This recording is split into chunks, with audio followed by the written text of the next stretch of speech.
하나님을 예배하는 자입니다. 그래서 하나님 앞에서 예배 드리는 자를 찾고 계십니다. 우리 요한복음 4장 23절 말씀 같이 한번 읽어보겠습니다. 아버지께 참되게 예배하는 자들은 영과 진리로 예배할 때가 오나니 곧 이때라. 아버지께서는 자기에게 이렇게 예배하는 자들을 찾으시느니라. 아멘. 네, 이 말씀을 우리가 생각할 때에 이 말씀의 배경에는 사마리아 여자와 예수님의 대화를 함께 우리는 기억할 수 있습니다. 그래서 먼저 예수님께서 예루살렘에서 북쪽인 갈릴리로 가시기까지 그 중간 지점인 사마리아 지역을 거쳐 가시면서 오늘 그 우물가에 있는 여인과 대화하시는 장면이 나옵니다. 하나님은 우리가 예배자로 사용되기 위해서 먼저 하나님 앞에 우리를 부르신 이유와 목적은 우리를 예배자로 부르셨다고 말씀하셨습니다. 그리고 예배자로 부른 우리를 통해서 하나님의 나라, 이 교회를 세워나가기를 또한 원하십니다. 그래서 몸된 교회를 우리가 여러 역할과 지체를 맡음으로 인해서 하나님의 교회를 든든히 서가는 그러한 일에 우리를 사용하기를 원하십니다. 또 예수 그리스도께로 많은 사람들을 돌아오게 하는 데에 우리를 쓰임받기를 원하시는 것이 하나님의 뜻입니다. 오늘 사마리아 이 여인과 예수님과의 그 대화를 통해서 예수님이 그냥 다른 지역으로 가실 수도 있었지만 사마리아 지역을 거쳐가면서 이 여인을 만나주신 그 하나님의 마음, 그것을 우리가 함께 나누면서 하나님께서 우리를 먼저 부르신 것은 너희는 왕 같은 제사장이요 택하신 백성이요 또 우리를 어떻게 부르셨어요? 거룩한 나라요 그의 소유된 백성인데 왜 우리를 어두운 데서 불러내서 그의 기이한 빛에 들어가게 하신 자의 아름다운 덕을 선전하게 하려 하심이라. 이것이 하나님의 목적과 뜻인 것입니다. 그래서 오늘 이 사마리아 여인에게 예수님이 먼저 다가가셔서 물 좀 달라 이렇게 이야기하죠. 그럴 때 이 여자가 유대인으로서 어찌하여 사마리아 여자인 나에게 물을 달라고 합니까? 이 의문을 한 것은 사마리아 사람들과 또 유대인들은 서로 말도 하지 아니하고 유대인들이 사마리아 사람들을 좀 업신여기는 그런 태도를 취하였는데 유대인 남자가 또 이렇게 여자에게 와서 물을 달라고 한 이러한 상황 속에서 이 여자는 어찌 보면 경계심과 의심을 가지고 예수님한테 이렇게 물어본 것이죠. 그럴 때에 내가 만일 하나님의 선물과 또 내게 물 좀 달라 하는 이가 누구인지를 알았더라면 내가 그에게 구하였을 것이요 그가 내게 생수를 주었으리라. 이렇게 말씀하시면서 내가 주는 물을 마시는 자는 영원히 목마르지 아니하르니 내가 주는 물은 그 속에서 영생하도록 솟아나는 샘물이 되리라. 이렇게 말씀하셨어요. 그러니까 그 여자가 갑자기 말을 바꿔서 주여 그러면 그런 물을 내게 주사 나 목마르지 않고 물 기르러 오지도 않게 해주세요. 이렇게 고백합니다.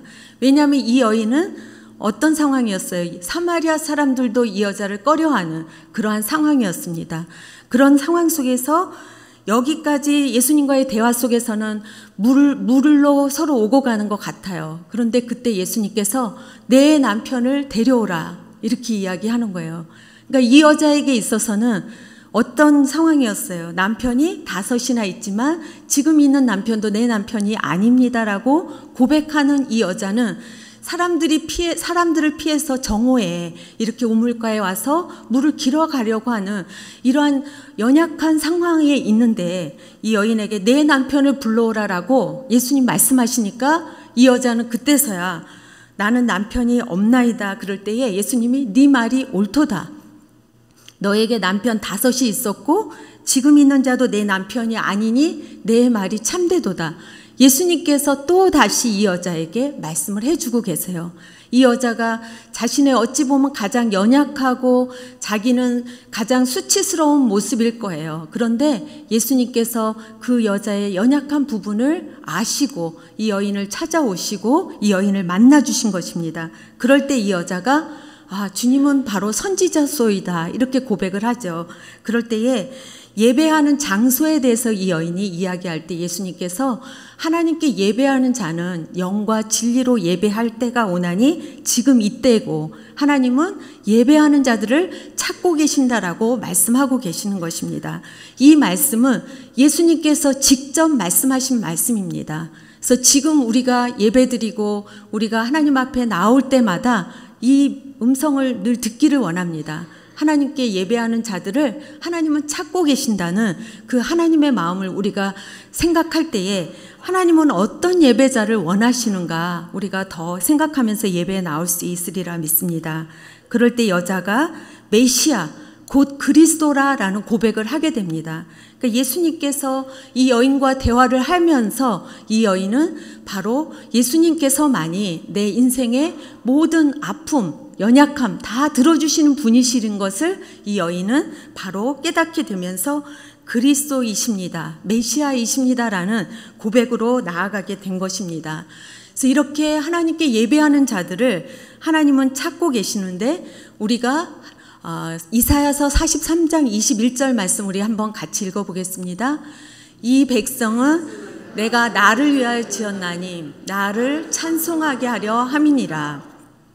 하나님께서는 우리를 창조하신 목적이 바로 하나님을 찬송하게 하기 위해서 우리를 창조하셨다고 말씀하셨어요. 이 모든 것을 다 창조하시고 나를 만드시고 여러분을 만드신 그 하나님은 시편 103편에 있는 말씀 같이 한번 읽어볼까요? 이는 그가 우리의 체질을 아시며 우리가 단지 먼지뿐임을 기억하심이로다.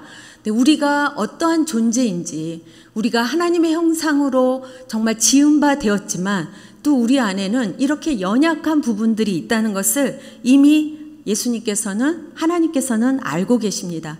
그래서 우리가 있는 모습 그대로 주님께 나오기를 원하시는 것입니다. 여러분들이 선지자 이사야가 주님을 만났을 때의 장면을 말씀을 통해서 우리가 이렇게 바라볼 때에 이사야 6장에 보면 하나님께서 이사야에게 만나 주실 때에 어떻게 했죠? 하늘 보좌에 정말 주님의 그 보좌 앞에 하나님의 음성이 들리면서 이사야는 어찌 보면 우시야 왕이 죽었을 때 부름을 받은 사람이에요. 그러니까 그 첫 부분에 우시야 왕이 죽었을 때라고 나올 때에 마치 우리 인간적인 어떤 힘, 어떤 인간적인 그런 것들이 다 내려놔야 되고 무너져 버린 듯한 그런 상황 속에서 하나님은 이사야를 부르신 것입니다. 그랬을 때 이사야가 자신의 연약함을 깨닫고 자신의 죄인됨을 발견하게 됩니다. 그랬을 때 나는 죄로다, 나로 망하게 되었도다 라고 고백할 때 그 입술에 또 제단 숯불로 깨끗게 해주시고 정결케 해주시면서 또 내가 나를 위해서 누가 나를 위해서 갈꼬라고 할 때에 이사야가 나를 보내주시옵소서라는 고백으로 하나님 앞에 나아가는 것을 볼 수가 있습니다. 그래서 우리가 하나님을 만나기 전과 만나기 후의 삶이 이렇게 달라지는 것을 볼 수 있어요. 여러분은 예수님을 어떻게 개인적으로 만나셨습니까? 예수님이 어떻게 여러분에게 찾아오셨습니까? 저에게도 저는 이렇게 어렸을 때부터 부모님이 믿음 생활을 하시는 분들이어서 교회를 열심히 따라다니고 어렸을 때부터 다녔는데 한 중학교쯤 되면서 참 인생이 너무 허무하다라는 생각이 들더라고요. 저희 할아버지가 돌아가셨어요. 그러면서 그렇게 할아버지가 계시다가 그 떠나는 자리가 저에게는 너무 크면서 인생이란 삶이 이렇게 왔다가 저렇게 가는구나라는 걸 생각할 때 죽음이 저에게 굉장히 크게 와닿았어요. 그래서 이렇게 인생이 이렇게 왔다가 이렇게 간다면 어떻게 살아야 될 것인가 이런 것들을 좀 고민하게 됐어요. 그러면서 제가 교회는 열심히 다니는데 예수님을 인격적으로 만난 경험이 제게는 없었던 거예요. 그래서 교회는 열심히 다니고 예배는 드렸지만 만난 경험이 없었기 때문에 제 안에 굉장히 공허함이 많이 있었어요. 그래서 하나님 앞에 제가 예배로 그래서 부모님한테 여쭤봤어요. 어떻게 하면 하나님을 만날 수 있어요? 그랬더니 예배를 통해서 하나님을 만나 주신다는 거예요. 기도를 열심히 해라 막 그러시는 거예요. 그래서 제가 예배를 빠지지 않고 그런데 제 마음속에 달라진 것이 있다면 간절한 마음, 정말 하나님을 만나야 되겠다는 그 간절함이 제 마음속에 너무 꽉 찼었어요. 하나님을 만나지 않고서는 이 세상의 삶이 너무 그냥 왔다가 가는 그 인생이 너무 의미가 없어 보이는 거예요. 그래서 하나님을 만나야 되겠다라는 그런 열심을 가지고 예배에 참석하면서 기도하고 예배 드리고 막 이렇게 하는데, 저희 교회가 어린이 성가대가 있었어요. 근데 제가 또 한 멤버로서 어린이 성가대로 찬양을 드렸는데, 그 찬양의 임내송이 이거였어요. 거룩하다 이 시간 주 앞에 나와서 무릎 꿇고 주님께 기도합니다. 아벨의 제사를 받으신 주님, 우리들의 예배도 받아주세요.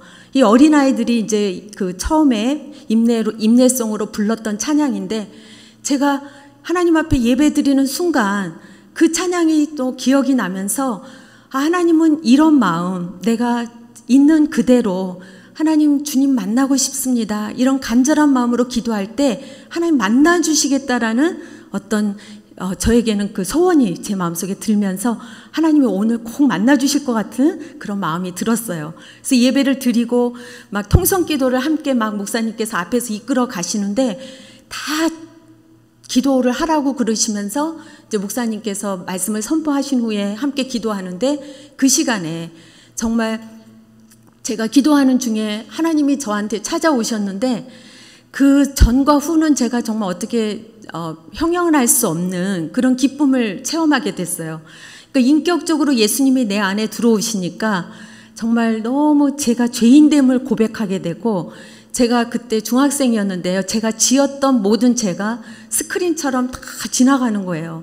그래서 한 장면을 회개하고 나면 또 다른 장면이 나와서 또 회개하고, 그래서 회개 기도를 계속 하면서 하나님 앞에 기도하고 이제 이렇게 찬양하고 막 이렇게 나가서 시간 가는 줄을 모르고 제가 하나님 앞에 예배를 드렸던 기억이 나요. 그러면서 저희 집이 다락방이, 그러니까 한옥집이었어요. 그런데 다락이라는 데가 있었어요.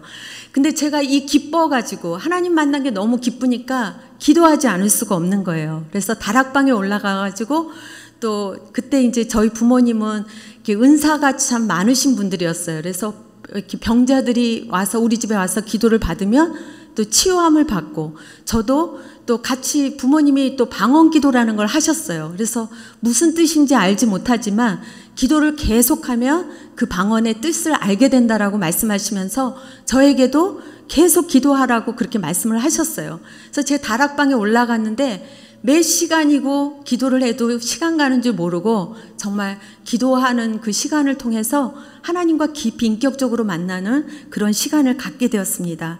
그러고 나니까 정말 이사야가 고백했던 것처럼 나를 이렇게 구원하시고 나를 위해서 십자가 그 지신 그 사랑이 너무 감사하니까 하나님의 영광을 위해서 제가 살고 싶습니다라는 그런 고백으로 이제 하나님 앞에 결단하면서 나갔던 그런 시간들을 갖게 되었습니다. 그래서 우리가 하나님이 예배하는 자를 찾으실 때에 하나님을 먼저 알고 하나님을 먼저 인격적으로 체험한 자들을 통해서 하나님은 일하시기를 원하신다는 것입니다. 그래서 우리가 전도서 12장 말씀 한번 같이 읽어보겠습니다. 너는 청년의 때에 너의 창조자를 기억하라. 곧 곤고한 날이 이르기 전에 나는 아무 낙이 없다고 해들이 가깝기 전에. 네. 그 다음에 14절 읽어볼까요? 하나님은 모든 행위와 모든 은밀한 일을 선악간에 심판하시리라. 우리를 창조하신 하나님이시지만 우리 인생에 곤고한 날이 정말 기쁠 때도 있지만 슬플 때도 있고 또 우리 안에 정말 풍랑을 만날 때도 있고 삶의 어떠한 순간에서도 우리가 창조주 하나님을 기억할 때 그 하나님께서 우리와 늘 동행해 주시는 은혜로 우리는 살아가고 승리할 수 있다고 말씀하고 계십니다. 그래서 우리의 마지막을 하나님의 심판대 앞에 쓴다고 말씀하셨어요. 그래서 우리가 구원을 받은 자녀들은 구원을 이루라라고 하신 말씀처럼 우리가 하나님 앞에 다 서게 될 터인데 선악간에 심판하시는 하나님, 그 하나님의 보좌 앞에서 우리의 모든 행위와 모든 은밀한 것들까지도 하나님은 지금도 보고 계시고 또 우리가 하나님 앞에 설 때에 그 모든 것들을 하나님이 다 하나님 앞에 우리가 정말 서게 되는 그런 날에 우리가 미리 정말 하나님 앞에 기도하고 우리의 죄를 고백하고 날마다 정결함으로 나아가야 되는 것이 하나님의 뜻인 것을 우리가 알 수가 있습니다. 그래서 이렇게 하나님을 만나는 자에게는 또 뭐라고 말씀하셨냐면 영과 진리로 예배할지니라 라고 말씀하셨어요. 그래서 우리가 영과 진리로 예배한다는 것은 24절 말씀 같이 읽어볼까요? 하나님은 영이시니 예배하는 자가 영과 진리로 예배할지니라. 그래서 우리가 영과 진리로 예배한다는 것은 성령 안에서 진리 가운데 하나님을 예배하는 것을 의미합니다. 그래서 우리가 하나님을 예배할 때 우리가 손을 들고 예배하고 손뼉 치고 하나님을 찬양하고 또 우리가 목소리로 악기로 또 우리가 춤추면서 엎드려서 무릎 꿇고 경배하면서 하나님을 예배하는데 또 하나님은 침묵 가운데도 말씀하시는 분이세요. 그래서 오직 여호와는 그 성전에 계시니 온 천하는 그 앞에서 잠잠할지어다. 하나님의 임재하심이 우리에게 임할 때에는 잠잠하게 우리에게 임하시는 은혜가 있습니다. 그리고 또 욥기에 보면 웃음으로 내 입에 즐거운 소리로 내 입술에 채우리니 웃는 것이 바로 또 예배라고 말씀하고 계세요. 그래서 우리가 하나님의 창조물이기 때문에 우리를 통해서 하나님 영광 받으시기를 원하시는데 우리의 웃음을 통해서 하나님은 또 영광 받기를 원하신다는 것이 너무나 놀라운 은혜인 것입니다. 우리 옆에 분들을 좀 축복하면서 나갈까요? 당신은 하나님의 축복의 통로이십니다. 우리 한번 좀 축복하겠습니다. 당신은 하나님의 축복의 통로이십니다. 네, 축복의 통로이십니다. 네. 이렇게 우리가 하나님을 예배할 때 영과 진리로 예배할 때 찬양으로 하나님 앞에 나오라 그러셨어요. 그래서 찬양을 한다는 것은 우리가 하나님의 행하신 일들을 기억하면서 예배하는 것을 찬양한다 그래요. 그래서 나를 구원하신 하나님 그리고 구름 기둥 불 기둥으로 인도하신 그 하나님의 은혜를 우리가 높여드릴 때 우리는 찬양한다라고 말을 합니다. 그리고 우리가 하나님을 또 경배하면서 나가는데 경배한다는 것은 하나님의 성품 또 하나님의 본질 거룩하시고 사랑이 많으시고 또 그 하나님 앞에 우리는 주님의 임재 가운데 들어가는 것은 바로 우리가 경배할 때 하나님의 성품을 바라보면서 인자하시고 자비로우시고 그 하나님의 성품을 우리가 느끼고 고백할 때 우리는 그 하나님에 대해서 그렇게 경배로 나아갈 수 있는 것입니다. 그래서 그 4장 26절에 보면 예수께서 이르시되 내게 말하는 자가 내가 그라 하시니라. 그러니까 예수님이 바로 네가 말하는 구세주다, 메시아다라고 그 여인에게 분명히 말씀하고 계십니다.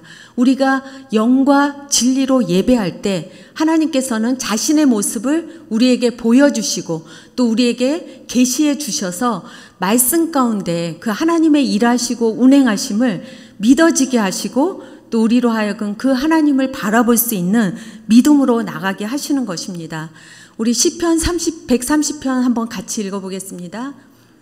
파수꾼이 아침을 기다림보다 내 영혼이 주를 더 기다리나니 참으로 파수꾼이 아침을 기다림보다 더하도다. 네, 파수꾼이 왜 아침을 기다릴까요? 네, 파수꾼은 파수꾼은 어떤 역할을 하는 거죠? 다 잠들 때 파수꾼이 보초를 쓰죠. 모든 사람들이 편안히 잘 수 있도록 파수꾼은 보초를 쓰는데 왜 파수꾼이 아침을 기다리는 것이 왜 이렇게 간절했을까요? 아침이 되어지면 이 파수꾼은 비로소 쉴 수 있기 때문입니다. 네. 그래서 우리에게도 그것보다도 더 나는 하나님을 사모하고 하나님을 기다립니다. 라는 간절한 마음인 것입니다. 우리가 이 시대에 자꾸 잊혀져 가는 것이 간절함인 것 같아요. 정말 우리가 어려웠을 때는 막 이것도 필요하고 저것도 필요하고 그런데 지금은 많은 것이 다 채워져 있으니까 하나님을 향한 그 간절한 마음들이 점점 우리 안에 어찌 보면 점점 없어지는 거 아닌가. 막 말씀을 사모하고 예배를 사모하고 이런 마음들이 점점 좋은 시대에 살면서 우리 안에 연약해지는 부분이 그런 부분 같아요. 그래서 우리가 하나님을 정말 파수꾼이 새벽을 기다린 것처럼, 아침을 기다리는 것처럼 우리가 하나님을 갈망합니다. 시편 42편에 있는 말씀 같이 읽어보겠습니다.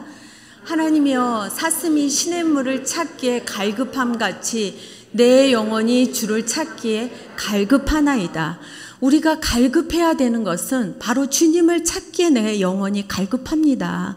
이런 간절한 마음으로 하나님 앞에 나올 때 하나님은 그 마음을 보시는 분이세요.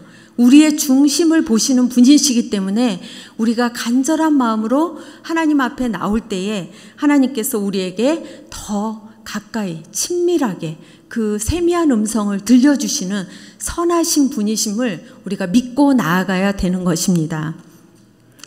그 다음에 우리는 찬양을 드릴 때 이유가 있는 찬양을 우리가 드려야 하는 것입니다. 그래서 지금 우리가 앞에 찬양으로 고백했던 것처럼 내 삶 가운데 어떤 이유로 찬양을 드리십니까?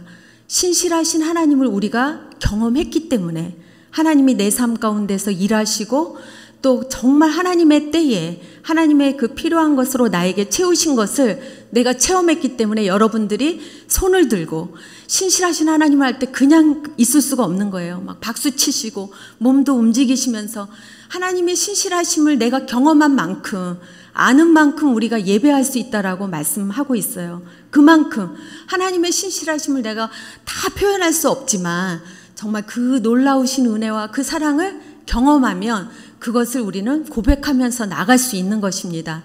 우리 4장 25절 한번 읽어볼까요? 여자가 이르되 메시아 곧 그리스도라 하는 이가 오실 줄을 내가 아나니 그가 오시면 모든 것을 우리에게 알려주시리이다. 이 여자는 알고 있었어요. 이미 주님이 오시면 이런 일들이 일어날 것인데 나를 너무나도 잘 알고 계시는 그 주님이 지금 눈앞에 있지만 이 여자의 고백이 나중에 또 나오게 되죠. 그런데 우리가 이유 있는 찬양을 드린다는 것은 이렇게 완전하신 하나님을 경험하는 거예요. 그리고 내 삶 가운데 내가 연약하고 나의 그 연약한 체질을 아시는 그 하나님이 나를 만나 주셨기 때문에 나는 그 하나님을 메시아라, 그리스도라라고 이제 말할 수 있는, 고백할 수 있는 그런 믿음으로 나아가는 것입니다. 그래서 우리가 정말 날마다 거룩한 목마름을 우리 안에 소유해야 될 것이라고 생각이 되어져요. 그래서 하나님이 어떤 분이신가, 그리고 매일매일 우리가 체험하는 그 하나님을 우리가 그때마다 찬양의 곡조가 바뀌어지죠. 오늘은 이 찬양으로 하나님이 나에게 응답해 주시고 하나님이 이런 분이세요. 말씀을 묵상할 때마다 매일 드려지는 찬양이 틀려요. 그래서 이번에 우리 음악부장님이 우리 또 성가대에서 이렇게 찬양을 하는데 음악 예배, 찬양 예배로 드리고 싶습니다라고 이야기를 하는데 저도 하나님 앞에 기도하는데 하나님이 행하신 일들을 찬양하고 싶은 마음이 너무 강했어요. 그래서 오늘 찬양을 이렇게 하면서 하나님의 행하신 일들을 우리 모두 찬양하고 고백하고 나아갈 때 감사로 드려지는 예배를 하나님 기뻐 받으신다고 말씀하신 것처럼 우리가 이렇게 하나님이심을 우리가 고백하고 나가기를 하나님은 기뻐하고 계시는 것입니다.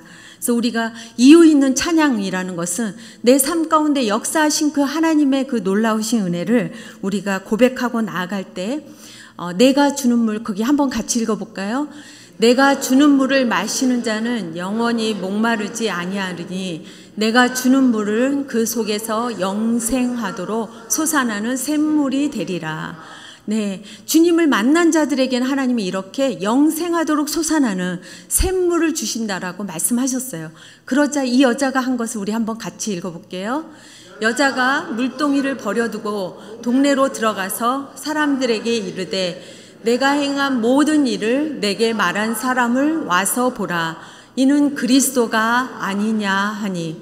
네, 이 여자가 예수님을 만나고 나니까 자기가 소중히 여겼던 이 물동이를 버려두고, 이 여자는 사람을 피했던 사람이에요. 그런데 이제 치유를 얻게 되는 거야. 예수님을 만나고 나서 회복이 일어나니까 사람들에게 찾아갔어요. 동네로 내려가서 뭐라고 말했죠?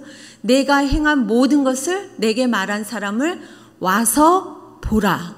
이렇게 전도하는 삶으로 바뀐 것을 볼 수 있습니다. 하나님은 우리 한 사람 한 사람을 택하셔서 이렇게 하나님의 영광을 위해서 우리는 지음을 받았기 때문에 하나님은 예배를 통해서 우리를 회복시키시기를 원하시고 또 이 회복을 통해서 우리는 진정한 쉼과 또 하나님 안에 안식을 얻을 수 있기 때문입니다. 그리고 중요한 것은 하나님은 하나님의 뜻을 하나님이 능력이 많으시기 때문에 다 하실 수 있지만 저를 통해서 또 여러분 한 분 한 분을 통해서 지금도 일하기를 원하시기 때문에 하나님은 오늘도 예배자를 찾고 계십니다.